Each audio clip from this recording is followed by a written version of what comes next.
Hey folks, I'm making this video because I would really like everyone to think twice before using the words throw away. It's become a bad word in my house, and I would love it if we also turned the word waste into resource, as that is exactly what it is. There is so much we can stop from going to the landfill. Examples. Say you work in an office and use printer cartridges. There are places that will recycle those cartridges, and you can even contact the company that made your printer to see what facilities they have. I managed to contact one company where they ended up dropping off a bin that collected the printer cartridges and drums to be picked up when full. Before throwing away printing paper, have you made the most use of it? In most places that I've worked at, I set up a second printer drawer for scrap paper that has only been used on one side. You could also make a note saying which way the blank side should face. Offices usually get rid of old furniture and equipment. Well, there are e-waste recycling facilities. If you work in a food place that uses oil, you can get the used oil picked up, which will get converted to be used as biodiesel. If the food doesn't have long to go, you can reduce the prices or tell customers it's buy one get one free time. There are so many creative ways to honoring things the right way before any of it has to see the bin. Even if it does go to the bin, just hold on to it for another second and think if it is being binned the right way. If you are throwing away drinks, are the bottles properly emptied, and have you found out if the bottles are recyclable? If you can't finish food on your plate, have you set up a composting system so that food scraps can be transformed into black gold that is vital to make more food? Did you also know that things like use by dates and best before dates don't really mean that they go bad exactly as the label says?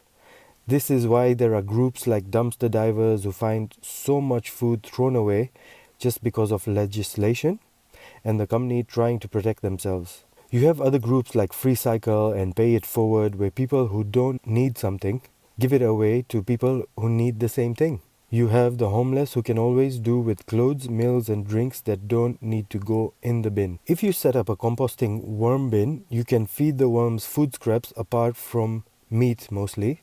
You can feed the worms nail clippings, hair clippings, cardboard, newspaper and some clothes like cottons. So the clothes that would usually go to the bin could either go to a charity shop or FreeCycle group, and if it is not worth donating, then the worms will turn it into something that enriches the soil and makes the plants grow so much better and make their defenses so much more stronger.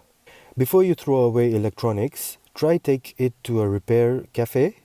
Try repair it yourself. Become a kid again. Break it apart so to figure it out, and keep e-waste recycling as the last option.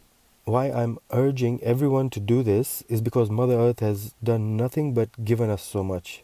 If we honored what we have, we would not want more and more. Honoring it before seeing it as waste is the best way we can give it back to Mother Earth. We did so much to her to turn that electronic into what it is. Dig her and take metals from her from one place, suck oil out of her from another place to turn it into plastic, poke her somewhere else to create buildings where we unite all of these plastics and metals together for our own entertainment and profit. Now imagine our food is being made the same way, our clothing is made the same way. Just because we can throw it in the bin doesn't mean it just vanishes. All you need to do is take a tour to a landfill. In fact, apart from urging you to think of ways to avoid the bin, I also urge you to take a tour of your local waste resource and recovery center. Let's honor what we've taken from Mother Earth.